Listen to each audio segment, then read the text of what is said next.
Bismillahirrahmanirrahim. Assalamualaikum warahmatullahi wabarakatuh. Selamat pagi anak-anak. Salam sehat untuk kita semua. Marilah kita melanjutkan pembelajaran dari tema 1, subtema 1, PB5. Pembelajaran kali ini terdiri dari materi ilmu pengetahuan alam, kemudian bahasa Indonesia, dan materi SBDP. Anak-anak bisa membuka bukunya dan membacanya di halaman 22 sampai halaman 24. Baiklah, mari kita mulai dari materi IPA atau ilmu pengetahuan alam, yaitu membahas tentang hewan vertebrata dan invertebrata. Saat memakan ayam atau ikan, biasanya kalian akan menemukan tulang di dalam daging. Akan tetapi, tidak semua makhluk hidup mempunyai tulang di dalam tubuhnya. Hewan yang mempunyai tulang di dalam tubuhnya hanyalah hewan yang termasuk dalam kelompok vertebrata. Jadi perlu diingat, hewan vertebrata adalah hewan yang mempunyai tulang di dalam tubuhnya. Disebut hewan vertebrata. Gerak pada vertebrata disebabkan oleh kontraksi otot yang menggerakkan tulangnya. Pada dasarnya, rangka hewan vertebrata mirip dengan rangka manusia. Bentuk rangka pada setiap hewan disesuaikan dengan fungsi tempat hidup dan cara hidupnya. Vertebrata dikelompokkan menjadi Pisces, amfibi, reptil, apes, dan mamalia. Organ gerak pada hewan vertebrata berbeda-beda, yaitu sebagai berikut. 1. Pisces. Pisces merupakan nama lain dari ikan. Ikan bergerak dengan cara berenang. Gerakan berenang dilakukan dengan menggerakkan kekuatan-kekuatan terhadap air di sekitarnya. Kemudian yang kedua adalah amfibi. Salah satu hewan yang tergolong dalam kelompok amfibi adalah katak. Katak memiliki tungkai belakang yang jauh lebih besar daripada tungkai bagian depan. Tungkai belakang katak digunakan untuk melompat sehingga strukturnya lebih kukuh. Adapun tungkai depan berfungsi sebagai penahan tubuh saat mendarat. Yang ketiga adalah reptil. Tungkai pada reptil terletak di samping tubuh. Akibatnya badan reptil dalam posisi menggantung di antara kaki. Proporsi tubuh dengan keempat alat gerak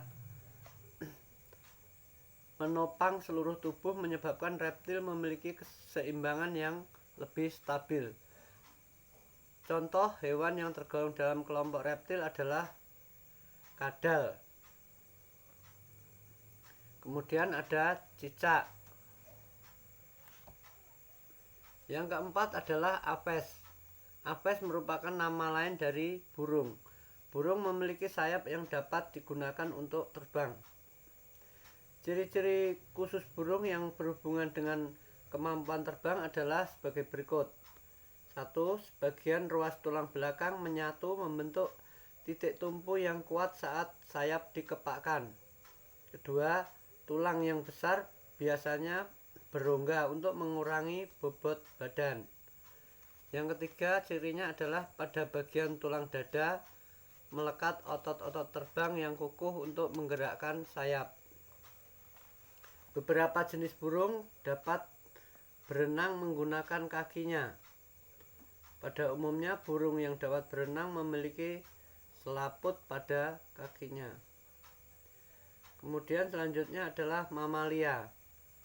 Kelompok hewan mamalia menopang tubuh menggunakan tungkai tubuh bagian bawah.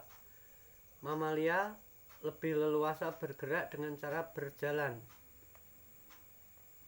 Gerakan berjalan pada mamalia dibedakan menjadi 3, yaitu sebagai berikut. 1. Hewan pejalan sol, yaitu hewan yang berjalan dengan seluruh bagian telapak kakinya. Kemudian yang kedua adalah hewan pejalan kaki, yaitu hewan yang berjalan dengan jari-jari kaki mengenai atau menyentuh permukaan tanah.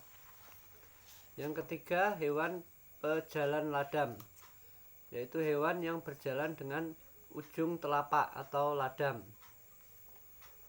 Selanjutnya adalah hewan invertebrata, juga bergerak untuk berpindah tempat. Invertebrata dapat digolongkan lagi menjadi Porifera, Vermes, Arthropoda, Moluska, Coelenterata, dan Echinodermata. Organ gerak pada masing-masing hewan invertebrata tersebut adalah berbeda-beda. Anak-anak bisa membuka bukunya atau membaca di halaman 23 sampai 24. Selanjutnya Bapak lanjutkan pada materi bahasa Indonesia. Materi bahasa Indonesia dibaca sendiri pada halaman 25, yaitu bacalah teks berikut dengan seksama dengan judul Cara Merawat Kelinci. Dibaca sendiri, dipahami dengan teliti, kemudian belajar untuk menemukan atau mencari ide pokok dari bacaan tersebut. Sedangkan ide pokok sudah dipelajari pada pembelajaran sebelumnya. Kemudian sekarang materi SBDP. Pada pembelajaran sebelumnya kamu telah mengetahui pengertian gambar, ilustrasi, dan jenis-jenisnya. Bagaimanakah cara membuat gambar ilustrasi? Langkah-langkah membuat gambar ilustrasi adalah sebagai berikut. 1. Menentukan gagasan.